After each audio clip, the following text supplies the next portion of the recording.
अस्सलामु अलैकुम, बिस्मिल्लाहिर्रहमानिर्रहीम, नहमदु व नसल्ली अला रसूलिल करीम। सूरह बनी इसराइल के 15 मरकज़ी मौज़ूआत में से हमारा छठा मरकज़ी मौज़ू क़यामत है।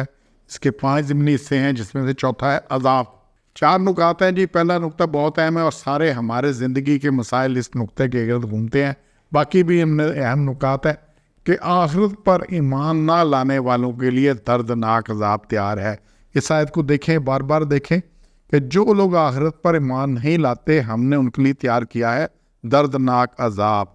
अलीम, अलम है सख्त दर्द, शदीद, अलमनाक, कि बड़ा अलमनाक हादसा हो गया, तो अलम की दर्दनाक। अच्छा, यहाँ पे है कि हम समझते हैं हमारा, क्योंकि जो ईमान की बुनियादी चीज़ें हैं उसमें से एक है आखिरत पर ईमान। हमें सबका आखिरत पर ईमान है, कोई हमें से इनकार नहीं करता। लेकिन अल्लाह किसको मानता है आखिरत पर ईमान? ये सूरह एक नंबर है 107 अल-माउन। ये अक्सर हम नमाज में पढ़ते हैं, याद भी सबको होगी। इसको बार बार देखें।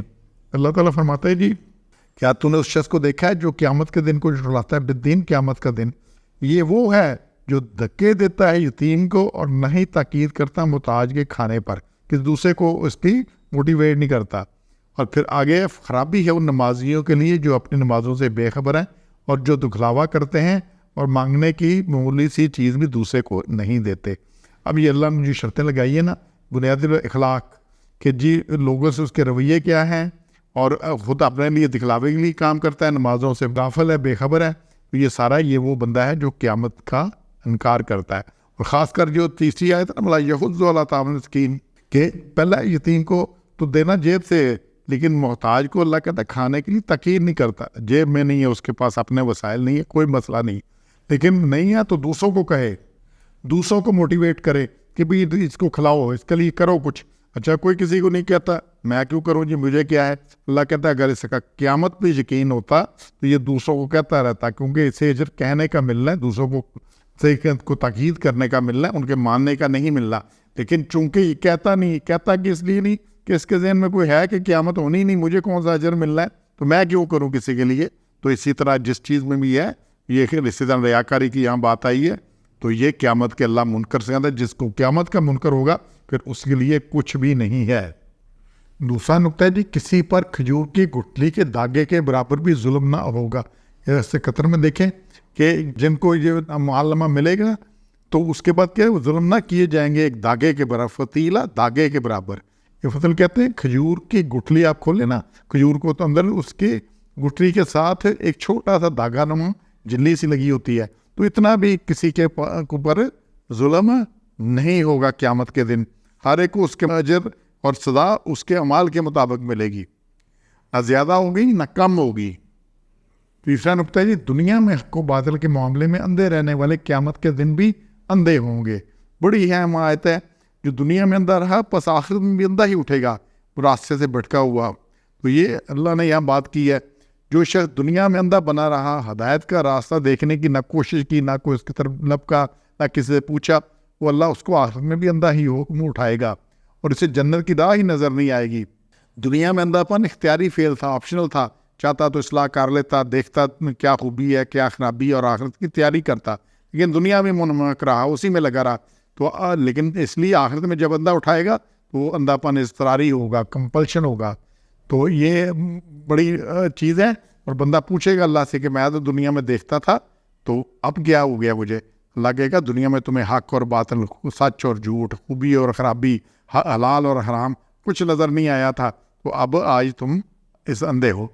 और ये बात सूरह बनी इसराइल के अंदर भी आई है, और सूरह इनाम की आयत 104 के अंदर भी है, और सूरह अल-हाक़ा की आयत जो है इसको देखें 124 से 125, बड़ी अहम आयत है। इसमें हम उसको लाएंगे क़यामत के अंदर, जिसने भी खराबी की, जिसने मुँह फिरा, अल्लाह ने कहा मेरी याद से, मेरे हुक्म से, वो कहेगा रब क्यों उठा लाया मुझको अंधा, और मैं तो देखने वाला था। 125 में अल्लाह फरमाया यूँ ही पहुँची थी तुझको मेरे अहकाम, फिर तुमने उनको बुला दिया, इस तरह आए तुझे हम बुला देंगे।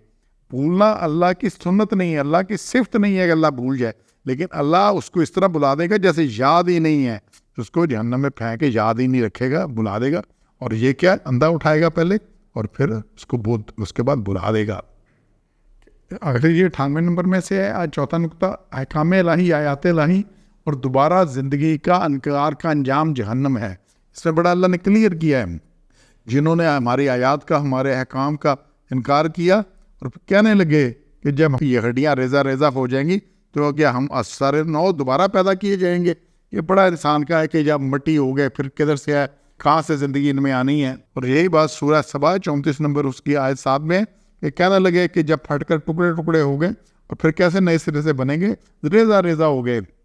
یہی سورہ یاسین کا آیت نمبر 78-79 میں ہے کہ جب دوبارہ پیدائش کی یہ جو بات آ رہی ہے، سن کر نضر بن حارث اور ابو جہل قبرستان سے بوسیدہ ہڈیاں اٹھا لائے اور ہاتھ سے انہیں مسل کر کہنے لگے کیا یہ زندہ ہوں گی جس میں کچھ نہیں ہے، ایسے ٹوٹ رہی ہیں۔ یہ سورہ یاسین کی 78-79 میں دیکھیں، اللہ نے کہ ہاں جو پہلی دفعہ بغیر کسی وجود کے پیدا کر سکتا ہے وہ دوبارہ ضرور پیدا کرے گا۔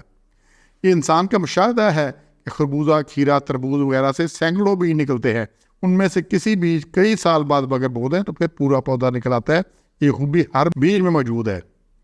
انسان نے ڈی این اے دریافت کر لیا ہے، بال کے ایک ٹکڑے سے وہ ڈی این اے نکال لیتا ہے، اس کے باوجداد کے ڈی این اے سے ملا کر کئی نتائج اخذ کرتا ہے، اور 100 سال 1000 سال پہلے کا بھی نکال کے ڈی این اے نکال لیتا ہے اس کا۔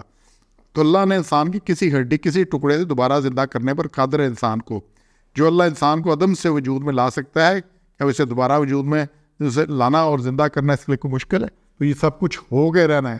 اس لیے جو یہ نہیں مانتے یا ان کو اس میں اشکال ہے، اور جب کوئی خرابی کرتا ہے تو بنیاد اس کا اشکال ہوتا ہے کہ کچھ نہیں ہونا، کوئی نہیں، ہماری خیر ہے، ہم چھوٹ جائیں گے یا پھر جلدی کوئی چھڑا لے گا ہمیں، تو یہ کچھ نہیں ہونے والا۔ سبحان ربک رب العزت عما یصفون وسلام علی المرسلین والحمد للہ رب العالمین۔